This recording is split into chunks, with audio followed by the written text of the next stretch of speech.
সালটা 1997। বলিউড কাঁপিয়ে মুক্তি পেয়েছে সুপারহিট থ্রিলার গুপ্ত। সিনেমার পর্দায় তখন ঝড় তুলছে ববি দেওল আর মনীষা কৈরালার রসায়ন।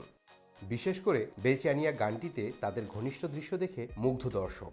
কিন্তু ক্যামেরার পেছনের গল্পটা কি এতটাই রোমান্টিক ছিল, নাকি সেখানে লুকিয়েছিল এমন কোনো ঘটনা যা শুনলে আপনিও হেসে ফেলবেন?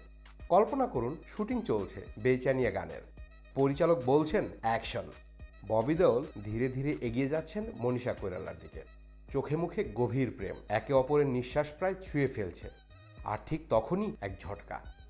ববি দেওলের মনে হলো তিনি যেন কোনো ফুলের বাগানে নয়, বরং এক কাঁচা বাজারের মাঝে দাঁড়িয়ে আছেন। ওরে বাবা, এ তো কাঁচা পেঁয়াজের তীব্র ঝাঁঝালো গন্ধ।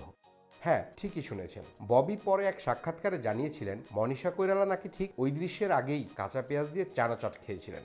ববি বলেন, আমার মাথা থেকে রোমান্স উবে গিয়েছিল। আমি ভাবছিলাম কিভাবে এই শটটা শেষ করব। কিন্তু ববি দেওল কি এত সহজে অপমান ভুলে যাওয়ার পাত্র?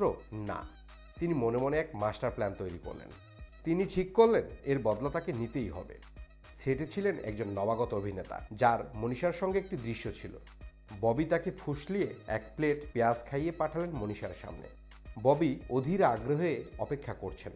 এবার মনীষা রেগে যাবেন, চিৎকার করবেন, বলবেন কিভাবে পেঁয়াজ খেয়ে আমার সামনে আসতে পারলে, আর ববি পাবেন তার মধুর প্রতিশোধ।